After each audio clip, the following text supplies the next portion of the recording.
Hello, Namaskar, and a very good evening to everyone watching NCRT's live interactive program. I am Simran Singh, and you have all connected with us through eVidya channel number 6 to 12. Besides this, there are so many different mediums through which you can all connect with us. You can even participate in our live conversations by raising your questions and your queries in the comment section of our YouTube channel that goes by the name NCRT Official. And viewers, once again, a very warm welcome to all our learners, all our audiences in this particular 5 days online training program that is from 1st of July till 5th of July. Let us have a closer look at our screens in order to understand more about the 5 days online training program on digital wellness. So, we are all consuming the digital space for one or the other purpose, but most of the times we do not know that who is there on the other side of the screen and whether the person is the one that he or she is claiming to be or not. So, let us have a look at our online training on digital wellness. This is the web page for CIT NCRA, this particular online training. Once we scroll down, we get to know the different areas that we are going to discuss today. It's a day one, so the topic is digital wellness and overview. And on the second day, that is tomorrow, we are going to discuss some more on the factors that impact digital wellness. The third day will be about ensuring physical well-being in the digital spaces. The fourth day will be about the mental health concerns in the digital space, and the fifth day we talk about ensuring mental well-being in the digital spaces. So, who all can participate? We have our post-session activity for all of you, whether it's students, teacher educators, parents, administrators, all those who are interested, they can participate in the post session quiz. This is a detailed program schedule. We try our best to place the presentation links, the banner links and the video links for all our viewers. Now, there are different steps through which you can register yourself for this course, and also you can attempt the assessment associated with the course. And viewers, the different steps are registration, watching the live programs, taking up the online courses, participating in post assessment, and you can attempt the assessment thrice and submitting your feedback. Now, you can share your feedback from the first day onwards, and you can click on this Google form and you can share your feedback through this Google format or also by scanning this QR code. In case if you have any of the questions, any queries, feel free to connect with us through this mail ID, that's training.helpdesk@cit.nic.in, and also you can reach out to us through this contact number, that is 8800440559. So, let me introduce you to the resource person for today's program, discussing more on digital wellness and overview. Through online modality, we have with us Dr. Yatanpal Singh Balhara sir, Professor of Psychiatry from Behavioral Sciences, Behavioral Addictions Clinic, AIMS. Namaskar sir, a very good afternoon to you. Thank you so much, and good afternoon to everyone. So, we welcome you in this online training program, and as it's the first day of our training session, we are discussing on digital wellness. So, tell our viewers about the different aspects of digital wellness. What is it all about? Yeah, thank you so much. Thank you for having me here, and I'm really pleased to be with you on this important initiative that has been taken in terms of training on digital wellness. As has been introduced, this is a 5-session training, and this is the first of those 5 sessions that we are having today. In this first session, I'll be giving you an overview of the concept, and I'll also be giving you a glimpse of what you can expect in the next 4 sessions. It's a very comprehensive training. We will be covering the diverse themes related to digital wellness. We'll talk about what this interaction is, what digital space is, how students specifically interact with digital space these days, why it is important to talk about this topic, what are the different contexts in which we need to know about this. We will also learn about how this interaction impacts our psychological well-being or mental health. We will learn and discuss how it impacts our physical well-being and physical health. And of course, in the last session, we will learn what we can do to ensure that we are ensuring our wellness when we are accessing these spaces. So there is a lot for us to learn, and in this particular session, I'll be taking you through this journey by introducing you to this concept and why we need to talk about it a lot. Before we go on to why we need to discuss this concept, let me give you a brief overview of the scope of this particular training session. And to begin with, like to talk about digital space in general. Now, there are different ways to define what we mean by digital space. And here we have a very simple or a very simplistic kind of a definition, whereby digital space refers to what is displayed on the screen of a digital device. It can be our smartphone, a tablet, a computer, or a laptop. So what this means is basically we are referring to something that we visualize on a screen. Of course, what we see on a screen, there is a lot that happens behind it. The screen is displaying a content which may be there on the device that you have. It may be streamed over internet. It may be sitting locally on the device. But in essence of it, digital space typically refers to whatever we see on the screens of different devices that we use these days. Another important term that we need to be aware of in context of this training particularly is cyberspace. Now, cyberspace is a related concept, although it is slightly wider as compared to the concept of digital space. And again, it can be defined and described in many ways. One of the ways to describe it is as shown on this slide, where the cyberspace refers to a complex environment. And by complex, I mean there are multiple factors that are at play. There are multiple dimensions to this that we need to be aware of. That's why the term complex has been used here. So it's a complex environment, which is basically an outcome or a result of an interaction between three factors. One of them being the person or the individual who is accessing this space. Second is the software through which the space is being accessed. And of course, the specific services that one might be utilizing, and I'll explain that in a moment, through the means of technology and networks which are connected to these devices. A very crucial element of cyberspace is that it doesn't exist in a physical form, but I won't use the word virtual here, because when you use the word virtual, it seems as if it doesn't exist in reality. But cyberspace, in my opinion, is a reality of modern day living. So I won't call it a virtual space or a virtual world, but of course, it's not as physical as we tend to see other things in the world around us. So if you look at this definition of cyberspace, there are three critical components to it. And what we need to remember here and we need to realize here is that cyberspace is not just something that exists in isolation. A lot of what goes on in cyberspace and thereby the implications of that interaction depend on how we as an individual interact with that space. Not just we as an individual, but also the intentions behind our accessing this space, the motives that we have, and the means through which we access this space. So cyberspace can mean different things for different people. Its scope is very wide. Uh, it can be accessed for multiple reasons, for multiple motives, and depending on those motives, those intentions, your own psychological frame of reference, there can be multiple consequences. And when I say consequences, I do not necessarily mean adverse consequences. Being in cyberspace may be a requirement, it may be a necessity these days. There are many positives about being in cyberspace, and I'll come to that in a moment as well.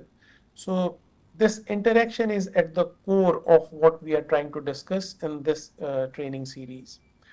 For the purpose of this particular presentation, I'll be using the phrases digital space and cyberspace interchangeably. So, what that means is uh, while we are talking about the broader context of cyberspace, we are also at the same time focusing specifically on issues related to screen and screen time. But for the purpose of this presentation, we can use both these phrases interchangeably and it will be relevant either ways. Also, another point that I need to kind of disclose before I move ahead is that while we typically associate cyberspace and digital space as being accessing internet, but please remember, while it's true that on many occasions, and in fact on most of the instances, the screen that we are looking at might be connected to internet in one way or the other, but that may not be the case all the time. What that means is that for some of these activities, we may not be online, we may be offline, but still accessing a particular device. So, in context of digital wellness, we will be talking both online and offline context, but we will remain in the realm of digital space for the purpose of this training. Now, let's begin by understanding that what is this interaction of psychology and cyberspace and how does it play out? In fact, if you look at it, this is the interaction that we are actually talking in context of digital wellness. Because when we use the word wellness in context of digital space, we are talking holistic wellness, which includes our physical wellness as well as our psychological well-being.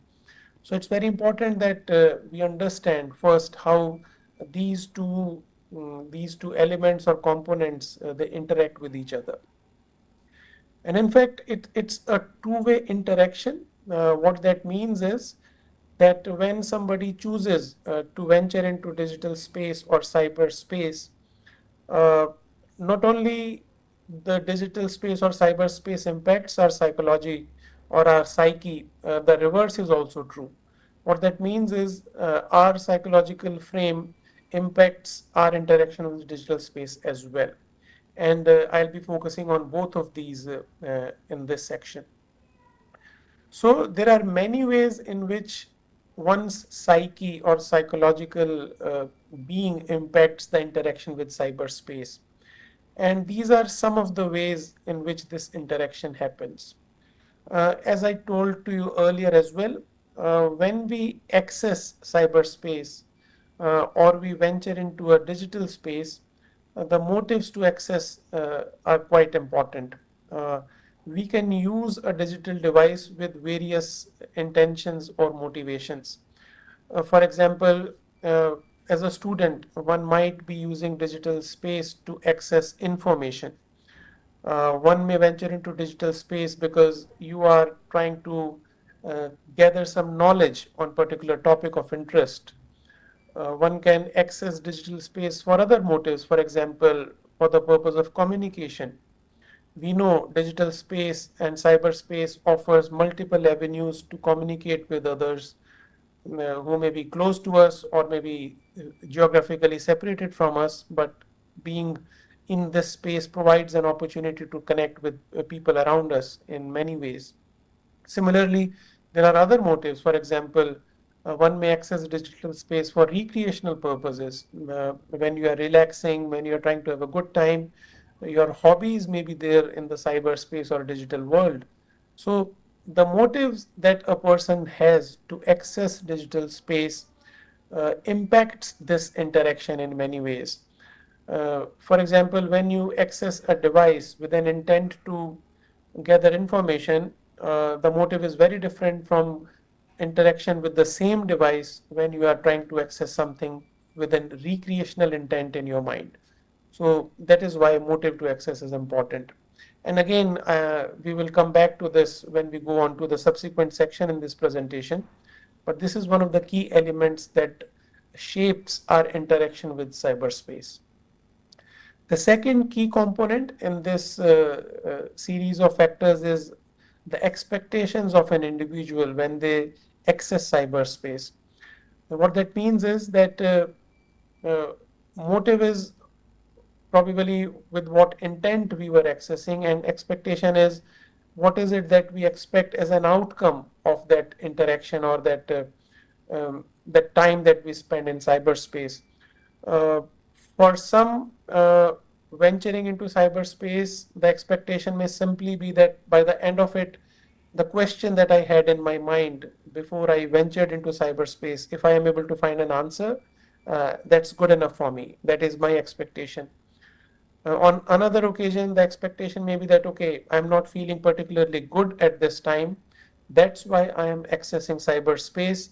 And maybe once my interaction is over, I might be feeling better about things or better about myself. That is second kind of an expectation. There can be a third psychological frame of reference when you venture into cyberspace.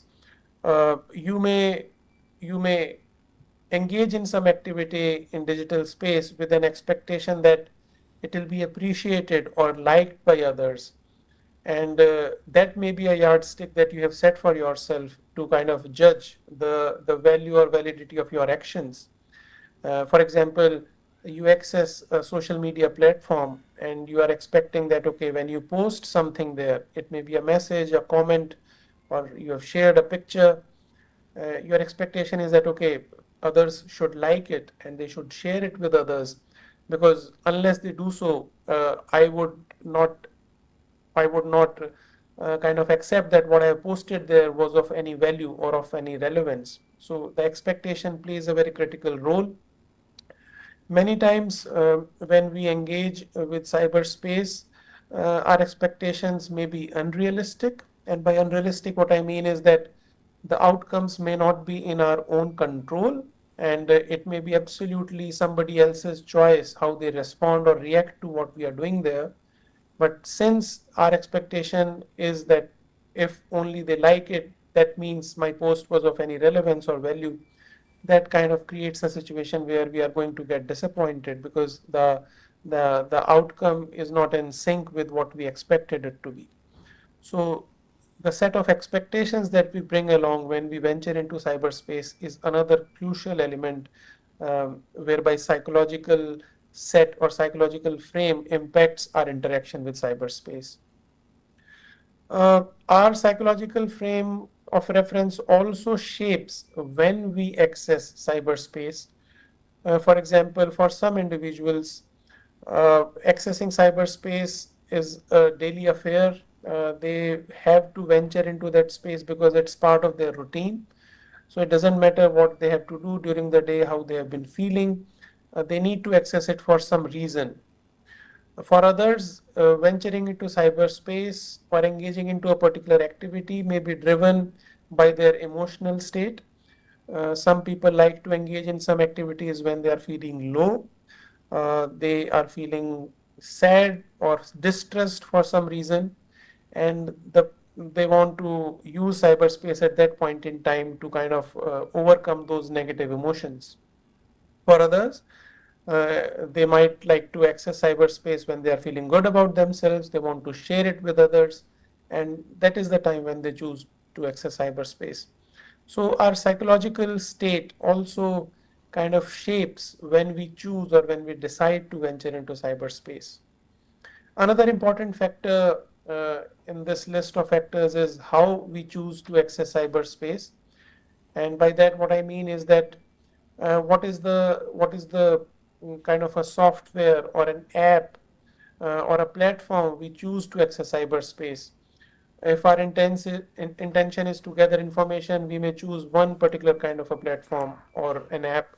If our intent is to kind of spend some good time, enjoy our presence there in cyberspace, we may select some other activities. If we are planning to just communicate with somebody whom we want to get in touch with, the way we engage with cyberspace, that might be different. So that is the fourth way in which psychological factors may impact our interaction with cyberspace. And finally, our psychological status also impacts how long we access the cyberspace. The way we are thinking, the way we are feeling, it shapes our behavior. And depending on what frame of mind or what state of mind we are in, it can change how long we are there in cyberspace. Of course, there are other factors that determine how long we are there. For example, the specific intent that we had, the purpose with which we are venturing into cyberspace. So there are multiple ways this interaction plays out. And and the key message from this section of my presentation is that there is no one way in which psychological factors they impact our interaction. There are multiple ways. So our interaction with cyberspace is not just a very neutral interaction. It is driven by motives, expectations, uh, how we are feeling about ourselves and the world around us, and what is it that we want to achieve by being in that space. So these are different ways in which psychological factors affect cyberspace, our interaction with cyberspace. But as I mentioned earlier, it's not just a one-way interaction. Uh, Presence in cyberspace, our interaction with digital devices also impact our psychological being or our psychological frame. And there are again many ways in which this can happen. For example, when we are there in the cyberspace, the type of content that we access, what is the nature of that content? Is it violent? Is it a kind of a multi-person activity, or is it a one-to-one activity? What is it that we are visualizing or accessing in that cyberspace impacts our psychological being to a great extent. Second, once we are there in the cyberspace, the nature of our experience, for example, whether it was a positive experience or a negative experience, it will shape our emotions and even our future behavior and our thought process. So, if we intend to access cyberspace for any particular reason and we don't enjoy that experience, it's not going to be a pleasant experience for us and it will impact us in a negative way. While on the other hand, if we enjoy our stay in cyberspace, we will enjoy that experience and it will be a positive or a pleasant experience. Similarly, the kind of gratification that we get, and by that what I mean is that whether we are able to achieve or meet our expectations of our existence in cyberspace, that can also impact our psychology. So, somebody wanted to use cyberspace for a particular reason, and whether that reason or that expectation was met or not met, and to what extent was it met, that can determine how gratified we feel with that, and it again will shape our emotional state. And of course, finally, uh, another critical component there is that besides cyberspace, is there any other alternate avenue to kind of settle those motives and settle those expectations? If cyberspace is the only solution, it's the only avenue that gives us an opportunity to kind of answer that question that we have, or uh, achieve the motive that we have to begin with, then it affects our psychological being in a different way as compared to cyberspace being one of the many avenues. Suppose you want to communicate with somebody, of course, a social media platform offers you an opportunity, but then you can engage with this person through other means as well. You can have a call, you can meet somebody in person. So whether such alternate avenues exist or not also shape the interaction between our psyche and cyberspace. So to summarize again, I would reiterate, it's not a one-way street. Both of these are integral components of this interaction, and both impact each other and both are impacted by each other.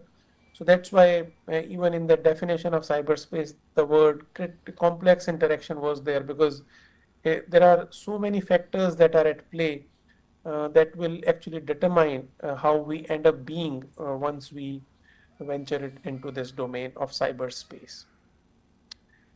Now, let's briefly talk about why we need to focus on this. We have kind of understood that this is an important interaction. It's a bidirectional interaction. There is an exchange happening in both the direction. But why is it so important? And I specifically talk in context of students because that's our main target audience here. So, when you think of a student's life in modern times, for most of them, you would realize that it has become a very important aspect of their day to day routine. And by that, what I mean is that uh, children, adolescent, young adults, they are using cyberspace for varied reasons during any given day. It may be one of the important components or elements related to their education. We know since COVID, a lot of educational activities have shifted to online mode. And even though for a long time we are now back to schools and back to colleges, but online interactions in terms of educational activities, they have not gone away. And they continue to happen in one way or the other. So the students may be accessing these platforms for the purpose of education. I have talked about this many times in this session already. Communication is another important reason why students access digital space and cyberspace. Again, it's a great avenue to connect with people with whom you want to talk and interact. And that can be another reason why students have to access this space. Internet, of course, is a great source of information. There is a lot that we can access easily with the click or with a tap on a screen, and that again is a very common reason for students to venture into cyberspace. Entertainment, recreational purposes is another reason why people venture into cyberspace, including students. And in that sense, the cyberspace is a great uh, it's a great source of recreation or entertainment for many students. And finally, even for some financial transactions, I mean, as you grow older, as you start managing your money, you start buying things online, you start spending money online, you may be saving money online. So even for financial transactions, they may be accessing cyberspace. So we can see that it's not just one particular reason for which students might venture into cyberspace. There are so many activities, there are so many daily routine related activities that happen in cyberspace these days, and that is the reason why students may be accessing these spaces for multiple reasons. Besides the nature and diversity of different activities, another critical element here is the amount of time that they are spending in cyberspace. And again, it is progressively increasing since a lot of what we do in our daily routine is moving to online platforms. The time that students have to spend online is probably increasing, and it may be a necessity in some cases, it may be a choice in others, but the fact remains students today are spending much more time in cyberspace as compared to say what they were doing 2 years or 3 years down the line. So this again is a very important reason why we should talk about this more often and in greater details. And finally, this is the third reason why we need to talk about this is that typically one kind of associates the effects and implications of an action. They last till that action continues. But in context of this interaction with cyberspace, uh, the effects and implications, they do not just end with the interaction. And what that means is that if somebody chooses to use cyberspace for a particular purpose, uh, the effects of this interaction and even implications, both positive and negative, they just don't stop with that interaction. Even if you choose to get out of cyberspace, these consequences may last. They may last for days, months, years, and they can shape our attitude, behavior, and expectations for rest of our life as well. So, given these three critical components, A, cyberspace being part of students' life in many ways, B, students spending increasingly longer time in cyberspace, and third, the implications and effects of this interaction lasting way beyond the interaction are some of the reasons why we need to focus on this interaction, why this interaction is so important, and we need to talk more about this. Now, in this section of the presentation, I'll focus on this concept of the contexts in which psychological implications can be experienced. Now, typically, what happens is when we think of digital wellness, uh, we tend to focus on a couple of specific elements or dimensions, but this interaction is really vast, it's huge, and this interaction and the implications can follow multiple pathways, and it can affect the psychological well-being in multiple contexts, and I will like to spend some time describing these now. So the first and probably the most talked about factor in this context is the time, or the amount of time that students they spend in cyberspace. And yes, it is correct to a large extent that if you are spending a lot of your day doing a particular activity or being in a particular place or a space, it has important implications for you, because we all have 24 hours in our days, and depending on how much time we are spending doing some particular activity, it will have its implications. So there are concerns around how much time students they spend online, how much time they are spending being in digital space with digital devices or being in cyberspace. And that is one critical element, because what that means is that if you are spending a lot of time doing a particular activity in cyberspace, you are taking that time away or out of something else that you might have been doing at that time. And as a student, you have so much to do. There are academics, there are co-curricular activities, you are learning so much, you may be engaged in some kind of sports or some other activities. So you have a finite amount of time during the day. And if you end up spending too much time in cyberspace, it is bound to have some implications. So that is one critical ways or context in which the psychological well-being may be impacted. Not just psychological, even physical well-being may be impacted. But that's not the only way, or that's not the even the main way in which this interaction plays out. There are other factors that are equally or even more important and relevant in this context. The first one of them is, it's not just the amount of time one spends in cyberspace, it's also while we are there, what is the kind of content we are accessing. And as we all know, there are so much ways to engage with cyberspace, source of information, entertainment, communication, education, recreation, financial transactions, shopping, buying.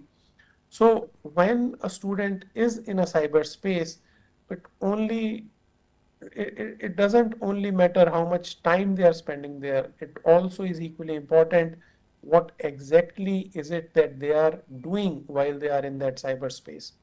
So a student spending 20 minutes trying to gather information for a school project is very different from the same student spending 20 minutes playing a game online. So although the time spent is the same, the type of content being accessed was different. So that will have its own unique implications depending on the content a particular person is accessing while being in digital space. But that's not all. There are other ways as well. Uh, at times, uh, there may be situations where one is not spending too much time, or doing too many activities which may be kind of cause of concern. You are using internet for a valid, purposeful reason, and you were doing it for the right amount of time as well. But being online exposes us to so many other potential threats as well. For example, there may be instances where there is a breach of privacy, or there may be safety related concerns when we are online. Somebody may be a victim of a cyber fraud. It may be a financial fraud, or some private information gets leaked online. So even when this happens, there are implications of that. So what is important for us to remember is that the psychological implications, and to a large extent even physical implications that one can experience, can happen in diverse contexts. First, being driven by the kind of time we spend there in cyberspace. Second, the contexts in which the kind of activity or the content one was accessing while this person was in cyberspace. And of course, if there are issues related to safety and privacy, that is another context in which these adverse implications may be experienced. So, while we talk a lot about how much time one is spending, we should also talk about what exactly one is doing while spending that time, and even issues related to safety and fraud related activities can have important psychological implications. Uh, there are there are different ways in which the safety may be compromised as well while somebody is online, and that again is quite relevant for students, because while these seemingly are issues related to safety, but they impact well-being as well. For example, uh, particular student may experience bullying online, or maybe experiencing cyber stalking or cyber grooming. Now, primarily these are safety related issues, but once you experience these events, it's just not your safety, it's your well being as well that is at stake. And that is another way in which somebody's mental health and well being may be impacted. Similarly, when you incur a financial loss because of a fraudulent transaction, or you lose your data in terms of maybe your documents, your pictures, your videos, which are stolen from your device. Now, that again is primarily a safety related issue or a data theft related issue, but it can make you experience negative emotional states. So it's just not the time or the kind of content students access online. At times, they are simply experience a adverse consequence because they were in cyberspace and somebody intentionally tried to harm them. So that is another context in which digital wellness becomes important to talk about and learn about. Now, when somebody is experiencing these negative states, it can be experienced in many ways. There are different ways in which these adverse psychological consequences can be felt or experienced. The commonest one is experiencing some negative emotions. Many times people use the word stress for this, which means this that you are not able to cope with or handle a particular situation or a problem, and the resources that are there within you, they are not enough for you to kind of address that issue. Uh, this typically manifests as being worried, not feeling good, being irritable, having difficulty with concentrating on things, not able to sleep properly. So, stress can manifest in many ways. At times, one can experience physical symptoms as well when they are stressed. So, experiencing stress is one kind of adverse mental health implication that you can experience. Uh, it can also progress to more severe consequences, and by severe I mean people who experience these negative consequences may eventually end up experiencing what we call as syndromal diagnosable mental disorders, and depressive disorder is one such disorder. People who experience negative events in cyberspace, and even at times they are spending too much time there, they are much more prone to experience certain mental disorders. And both depressive disorder and anxiety disorders are much more common in some individuals who are engaging excessively with cyberspace. Now, when somebody experiences depressive disorder, what it means is that they have a clinically diagnosable mental health issue, which requires an expert consultation. You need to consult somebody who can diagnose you, who can offer you the right kind of intervention, because without that, there will be a lot of distress and dysfunction, and that can be very critical during the formative years of life. As I mentioned, anxiety and anxiety disorder is also a common experience. You may feel restless, you may be worrying all the time, you may not be able to relax. You may experience certain bodily symptoms like shakiness in your body, irritability, increased heart rate, uh, difficulty going to bed. So all these anxiety symptoms can also be experienced when somebody is experiencing negative emotional states and adverse mental health consequences. And finally, in some individuals, one can end up experiencing what is called as post-traumatic stress disorder. This is again a diagnosable mental health condition, mental disorder, in which when you experience certain kind of traumatic events, it can lead to different kind of symptoms of not just of depression, but avoidance. That is, you try to avoid situations, persons, and things who make you remember the past event. You may be hyper aroused. What that means is that you are not relaxed, you are on the edge all the time. You may have painful memories, recollections, frightening dreams of the event that happened with you. So, those kind of experiences can also happen.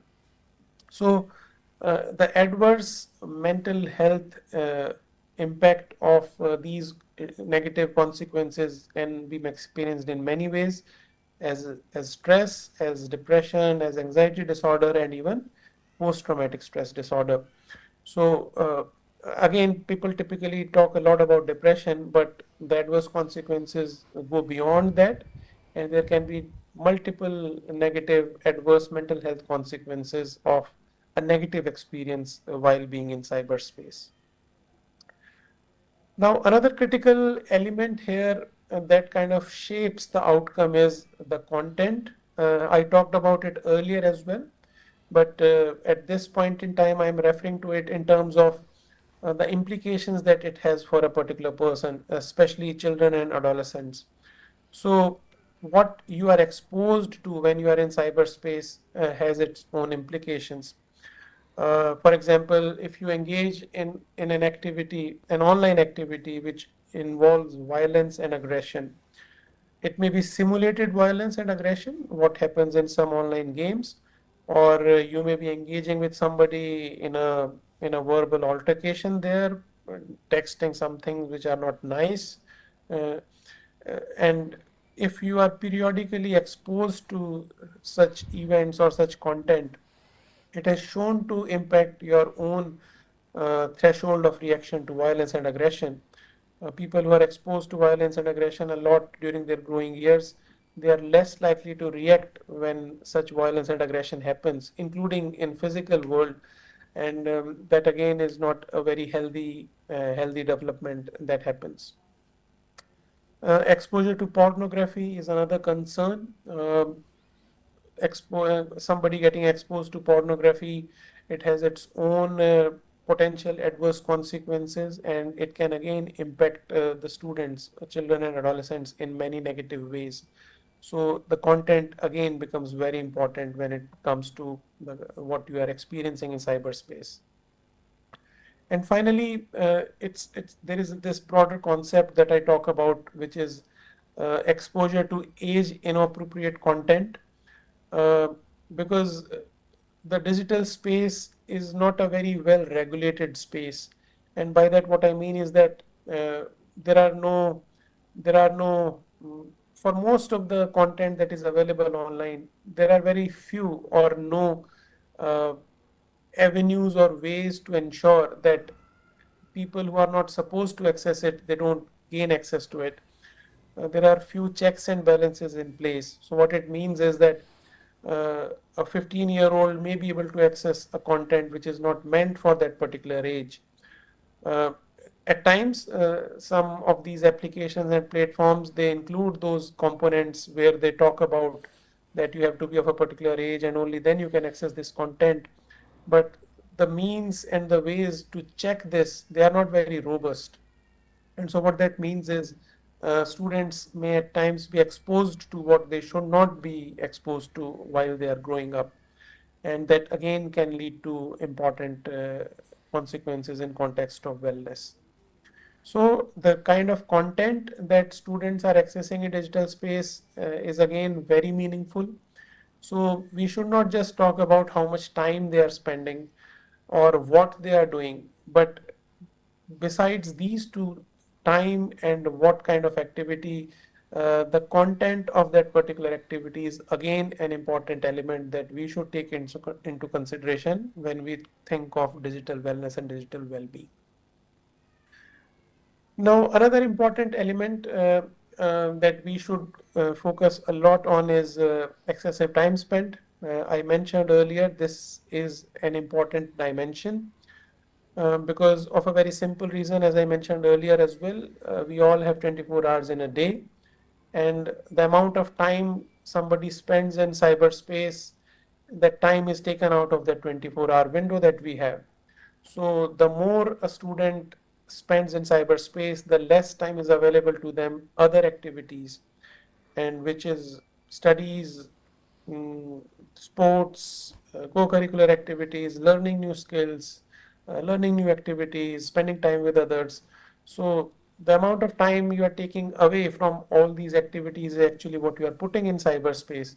So that in itself becomes a very critical factor, that if you are spending a lot of time in absolute terms in cyberspace, you may not be left with enough time to do whatever else is important for you.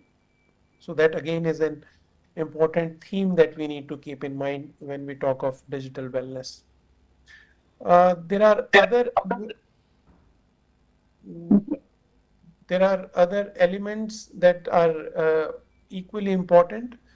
For example, disturbance of sleep-wake cycle, which means that the time of the day when you are accessing cyberspace can be critical to your sleep-wake cycle.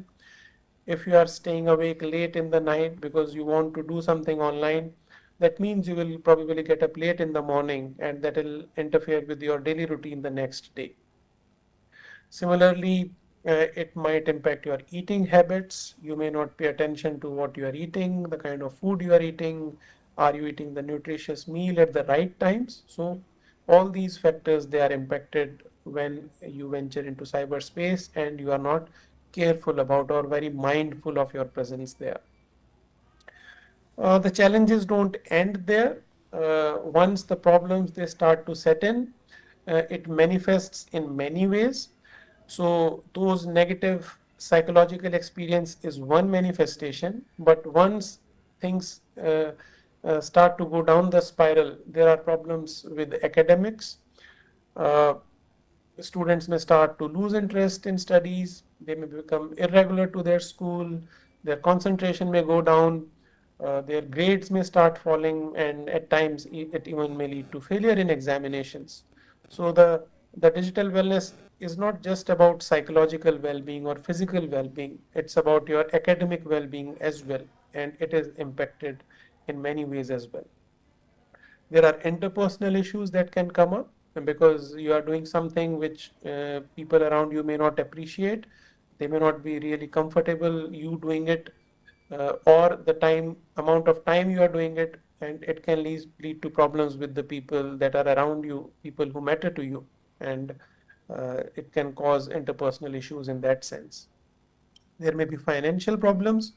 We know these days there are so many activities online in which students might engage, which has physical financial implications as well. Uh, we have cases where students have lost lots of money of their parents because they wanted to engage in some activity which required them to spend that kind of money, and that is another implication that they experience. But what is important to remember is that these problems, they don't happen in isolation. They are not in separate silos. They are all interconnected. Something goes wrong in one dimension impacts the other dimensions as well. So it typically happens that people who approach us for help, they are experiencing problems in multiple domains, in academics, in relations, in psychological issues they're experiencing, and at times, quite often, even physical problems might be there. So when the problems they happen, they impact the students in multiple ways, and not just the students, but even the people who are living around them. Finally, there is this element and component of excessive and problematic use of internet that people talk about. And these days, we are talking about some of these behaviors as being recognized as diagnosable mental health conditions. For example, gaming disorder is now a diagnosable mental health problem. And if you meet the criteria, you may be diagnosed with a mental health issue if you have these problems. So there are so many problems that can happen, and of course, you will learn in greater details about them. You would be curious to know how to identify them, and there are ways to do that. But again, this is something that will be covered in the subsequent sessions. There is a lot that can be done, and again, that remains topic of two of the sessions. In one session, you will learn about how to address the physical problems that may arise out of these cyberspace related issues, and in the last session, we will discuss how to handle the psychological problems that may arise out of it. So, as I told you earlier, this is the first session that we are going through. In the subsequent sessions, you will learn about what are the factors which are risk factors as well as protective factors in context of digital wellness. In session 3, you will learn about how to ensure physical well-being in digital space. In session 4, we will be discussing what are the mental health concerns in digital space. I have given you an overview. We will be discussing this at a greater length in that session that is dedicated to that only. And in the final fifth session, we will talk about what we can do at our own level and the kind of help we can access to ensure mental well-being. So to conclude, I would mention that this interaction of psychology and cyberspace, it happens at multiple levels. It's a bidirectional interaction. It has multiple manifestations, and it's a priority that we should be talking about because we should be aiming to ensure safe and healthy access to cyberspace. We know students are going to be there, they are going to access it, they are going to need it, but we need to ensure that this interaction is safe and healthy. Of I'll course. stop there and thank you all for With your the part. excessive use of technology, I believe it is a need of the hour. From so long, we have been talking about physical well being. Then we understood the concept of mental well being, and now it's important also to understand the different aspects of a digital well being and digital wellness. Thank you so much, Dr. Yatanpal, for connecting with us in this conversation. Well, it was quite an informative program and a session, and thank you for sharing this overview of digital wellness with all our viewers. Thanks a lot. Thank you to all the viewers who have connected with CIT and CRT for this particular live interactive program. Well, this was the first day of our online training program on digital wellness, where we were discussing the overview, and also Sir provided us a glimpse of the different areas that we are going to cover in the next upcoming or the 4 days. So, I would like to re-emphasize the fact that we also have our feedback forms for all of you, where you can connect with us and you can share the feedback regarding individual sessions and regarding the training program by scanning this QR code. And let's scroll up through the website and try and understand the different areas. We are going to cover factors that impact digital wellness tomorrow, and day after tomorrow it's about ensuring physical well-being in the digital spaces. Then the day 4 will talk on mental health concerns in the digital spaces, and the day 5 we are going to conclude with ensuring mental well-being in the digital space. So viewers, we have the different steps through which you can participate in the course and also the post session assessment. You can register yourself by clicking on this link or by scanning the QR code. You have to watch the live training programs, learn about the different topics. We are conducting the training program from 1st of July 2024 till 5th of July. That is 1st of July we started our training program today. And then we can take up the online course, participate in the post assessment and get certified. You can join the online course that will be launched on the Diksha portal, and it will be open till 30th March 2025. Join the course and go through all the 5 videos. Take up the final assessment in the course. You can attempt the assessment only thrice. If you score over 70% and above in the final assessment, you will also receive a certificate. And if there's any problem, please raise your complaint in teacher help in the Diksha portal. Keep on sharing your feedback with us by scanning this QR code, or either you can write to us through this mail ID or giving us a call at this contact number.